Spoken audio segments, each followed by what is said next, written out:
Around 50 people have been arrested and a police helicopter fired at with flares. The travellers say they won't be moving on for a few days, and tonight the festival still appears to be in full swing. Local people are angry about finding drug-taking equipment dumped in gardens and sheep savaged to death at a local farm. The travellers say they've already started a clean-up operation, and when they do go, nobody will ever know they were there. In a minute, we'll have reaction from people living near the festival site, the local MP and police involved in trying to control the festival. We'll also be going live to Malvern for the latest news from the scene. But first, a look at the events of the past few days. Richard Barnett reports on the Bank Holiday Festival that seems to have taken everybody by surprise. This was the moment when the travellers hatched their plot to invade Castlemorton Common. Nearly 200 vehicles pulled up at the roadside on the A38 just south of Gloucester. The travellers had already been thwarted by Gloucestershire police, who blocked entrances to a site in the Forest of Dean. So they held a roadside meeting and decided to head for Castlemorton over the border in Worcestershire. Soon the calls were going out to groups all over the country, and as the police looked on, the ramshackle convoy moved off. By next morning, the normally tranquil common near Malvern had become a travellers' shanty town. Tents had gone up, and the temporary occupants were busy making themselves comfortable. The 700-acre site, normally home to grazing sheep, had become a giant car park for a motley array of vehicles. Local people were angered that the police had apparently been unable to prevent the invasion. That's virtually a no-go area. You can't have that. That's not allowed. It shouldn't be allowed. They should get the army or something, police or whatever, get in there and split them up. People have made their living on the common for years, and they're driving all their sheep off onto the road. They shouldn't be up there, should they? But the travellers, who'd come to Castlemorton from all over the country, couldn't understand the local animosity towards them.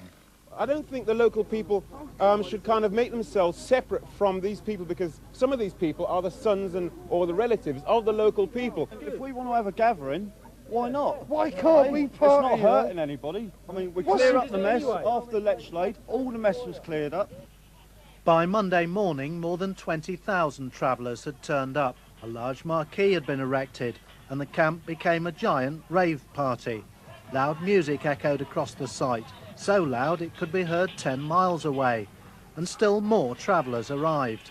From the air, the sheer scale of the invasion of the common can be seen, achieving the dubious record of being Britain's largest ever illegal rave party. And 3 days on, it was showing no signs of coming to an end. Well, 4 days on, with thousands of people still on the site at Castlemorton Common, there's growing concern locally that nobody seems to have the power to do anything about the travellers. Villagers say they're under siege. One farmer has lost 20 sheep savaged by dogs from the campsite. Drug-taking equipment has been found dumped in gardens, and there are growing piles of rubbish to be cleared. The police say they're powerless. The travellers say they'll move on, but not for a few days. Ken Goodwin reports.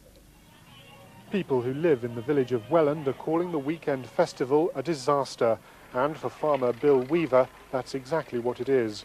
20 of his sheep lie dead, savaged by dogs from the nearby festival camp. At first, Bill was too distraught to talk. Many of the sheep were pregnant.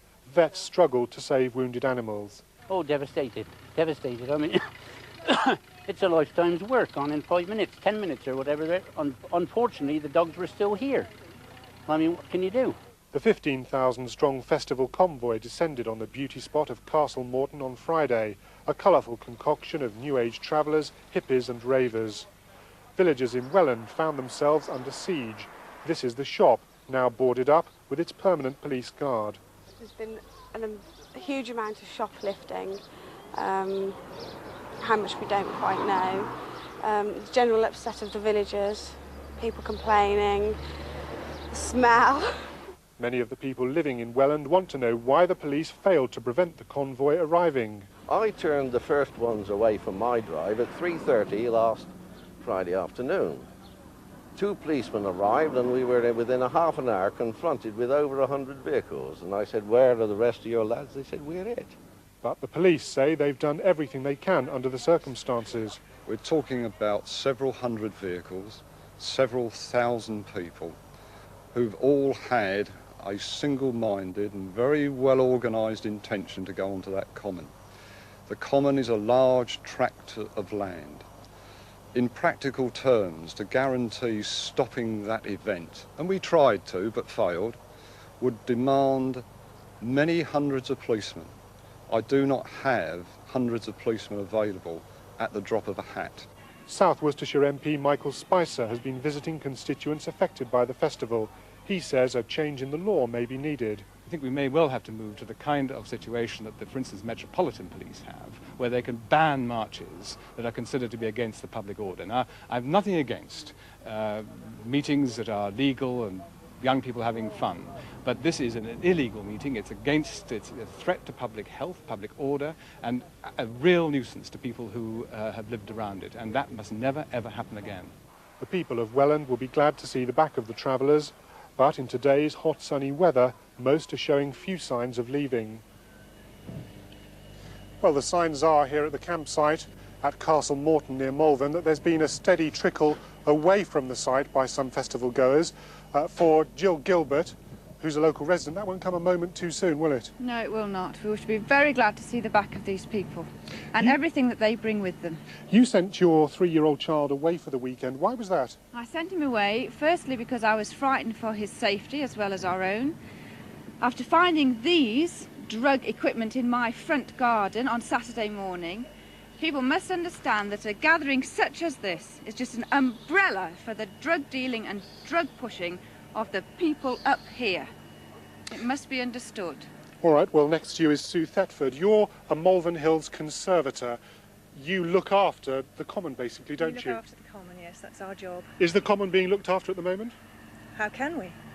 It's devastation, absolute devastation up there. It's going to take months. We need a month of rain to get rid of all the muck up there and for the grass to recover. It's devastating. Now, there are those that say the police could have acted sooner to keep the festival goers here off of the common. What would you say to that?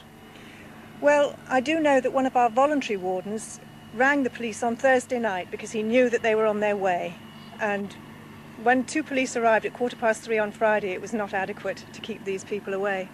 Janet Wheeler, you live nearby. Have you been kept awake? Every night. We've in fact not bothered to go to bed the first night. We were so scared of the influx of thousands and thousands of people. During the last 3 days, I've seen so much law breaking. I've seen a policeman run over. I've seen cars smashed to pieces. I've heard of my friends driving up here and people jumping all over their cars. That frankly, you're frightened to go to bed. When you do, you have to wear earphones because you can't hear the music. This music now is nothing to what it's been before. This is not even as loud as I've heard it a mile away. All right, well, standing next to me, we have John, one of the festival goers. You've heard what some of the people have said. First of all, what about the state of the common, the way you're leaving it? Well, we're making efforts at the moment to clean up the common. I've been down to see the council today to get large quantities of bin bags, and all the people that are staying behind to clear up will be making every effort to make sure all the rubbish is removed. And also we're hoping to get some skips up here from the local council to get it all taken away. Steve, what about the noise? The noise is being kept to a minimum now, I mean, due to complaints from the locals. What about the drug dealing? What about the drugs? The drug dealing, I know nothing about that. The police have put a report in to decriminalise most drugs at the moment because they've realised, well, the consequences. But it's a criminal offence at the moment, and this lady's found syringes in her garden. I'd like to know where she found those syringes. Like, you see that in towns, you see it all over. I mean, personally, I don't think it's very good myself, that, but I mean, I wouldn't do it, and you get bad people everywhere. When are you going to leave? As soon as the site is cleared up. All right. Back to the studio and to Anne.